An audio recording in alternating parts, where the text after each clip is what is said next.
What's going on, YouTube? It's your girl, Gemini, back in here today with another video, and today I got the best settings for Black Ops 7. So if you haven't already, make sure you do give this video a thumbs up if it does help you. Subscribe if you haven't already, and let's get right into today's video. Alright, let's jump right into the controller settings. I do use the Xbox Elite Series 2 controller, so for the button layout, we are on tactical.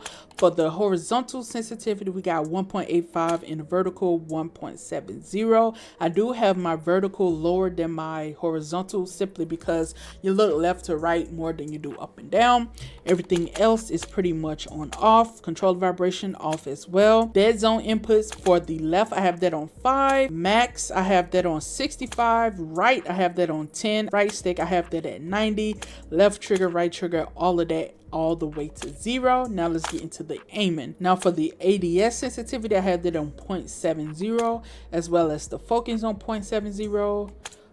That's standard. Okay, so for the ADS sensitivity transition timing, you want to have this on instant. Aim response curve type, have that on dynamic. Custom sensitivity per zoom. For the low zoom, have that on 80, and then for the 2x to 3x, I have that on 0.85. Target aim assist, you do want that on. Sprint assist, I have that off. Off.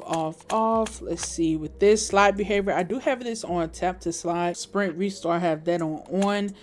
Slide maintain sprint on. Wingsuit manual, wall jump activity press. Movement settings, let's see, toggle, auto move forward, off. Single tap run, plunging on the water free, and sprinting door bash, I have that on. C4 detonation, I do have this on 1 by 1. Let's see, combat settings. Okay, so I do have interact reload behavior. I have this on prioritize reload. For the akimbo behavior, I do have this on paired. So that is it for the controller settings. Now let's get into the graphics. I do play on full screen borderless. I am on PC as well. As you guys can see, I have a 5070. Everything else is on automatic. NVIDIA reflex low latency, I have this on plus boost.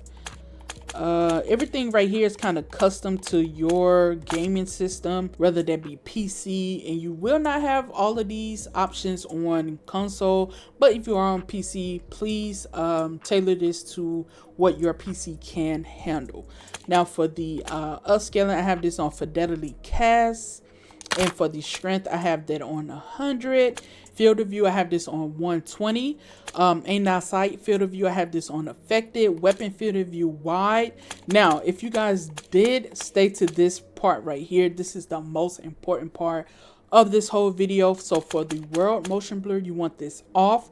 Weapon motion blur, you want that off.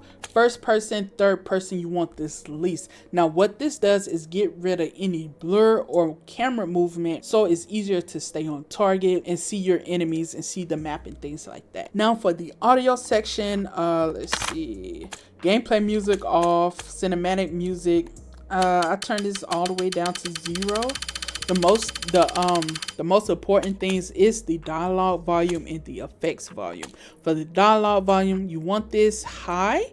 I would say maybe like a 90 to 85. Well, you can't put it on 85. So I say 84 to 100. Effects volume, you want this on 100. This is your footsteps, your hit markers, things like that lets you know where an enemy is. You want that all the way up. Everything else is pretty much default. For the audio mix, I do play on headphone based boost, of course, personal preference.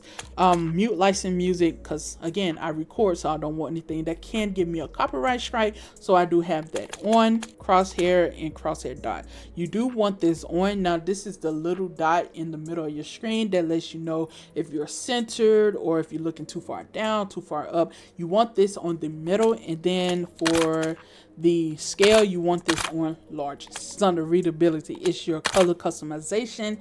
All of this, you can have custom enemy, you want it the brightest it can be. Now for the color filter, you do want 2 or 3.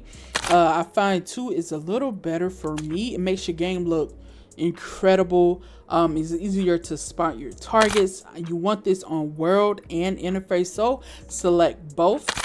In the world intensity and interface color intensity. You want this max at 100. Yeah, you guys, that is pretty much it for today's video. If you did go on to enjoy it and I did help you out, make sure you do give it a thumbs up. Comment down below what sensitivity you normally play on, and subscribe if you haven't already, and I will catch you guys in the next video. Peace.